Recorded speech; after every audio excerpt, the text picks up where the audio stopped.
खालीपन था। वो अकेले बैठकर इबादत में मशगूल रहते। उनके चेहरे पर उदासी साफ दिखाई देती।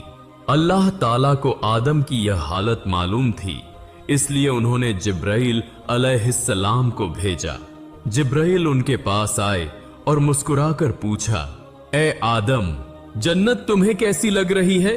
आदम अलैहिस्सलाम ने कहा, जन्नत बहुत खूबसूरत है। चारों तरफ सुकून, नेमतें, नूर, सब कुछ है, लेकिन दिल में एक अजीब सी कमी महसूस होती है जिसे मैं समझ नहीं पा रहा।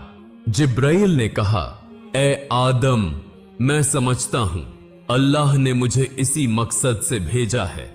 जल्द ही तुम्हारी यह कमी पूरी कर दी जाएगी। यह कहकर जिब्राइल वापस लौट गए।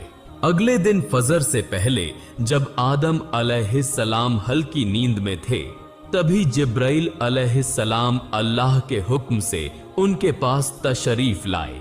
उन्होंने आदम की बाईं पसली से एक हड्डी निकाली, उस पर चमड़ा और गोश्त चढ़ाया, उसमें नूरानी सांस फूंकी और इस तरह एक नई तख्लीक का आगाज हुआ। वह हड्डी नूर में नहाई और कुछ देर में एक हसीन पाक औरत का रूप ले लिया, जिसका चेहरा चांद से ज्यादा रोशन था। उसे देखकर लगता था जैसे जन्नत की हर रोशनी उसी से फैल रही हो। जिब्राइल मुस्कुराए और अदब से बोले, ए आदम, उठिए। आदम अलैहिस्सलाम जागे और सामने उस नूरानी हस्ती को देखकर हैरान रह गए। उनकी आंखों में रहमत, सुकून और मोहब्बत की चमक थी। उन्हें देखते ही आदम के दिल में ऐसी राहत उतरी जो उन्होंने पहले कभी महसूस नहीं की थी। जिब्राइल अलैहिस्सलाम ने फरमाया, ए आदम, ये हैं आपकी हम सफर बीबी हव्वा अलैहिस्सलाम। यह सुनते ही आदम के चेहरे पर मुस्कुराहट फैल गई। उनके दिल का खालीपन पल भर में मिट गया।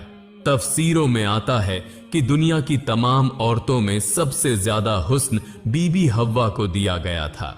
आदम देर तक उन्हें देखते रहे और दिल में अल्लाह का शुक्र अदा करते रहे। धीरे धीरे वे उनके करीब बढ़ने लगे, मगर जिब्राइल ने रोकते हुए कहा, ए आदम, निकाह के बिना तुम्हारा उनके करीब जाना जायज नहीं। पहले अल्लाह ताला से निकाह की दुआ कीजिए। आदम ने सर झुका लिया और अल्लाह से बीबी हव्वा के साथ निकाह की दुआ की। अल्लाह ने उनकी दुआ कबूल की और फरमाया, ए आदम, मैंने तुम्हारा और हव्वा का निकाह मुकम्मल कर दिया है। अब तुम अपनी बीवी का मेहर अदा करो। आदम ने पूछा, ए रब, मेहर क्या होगा?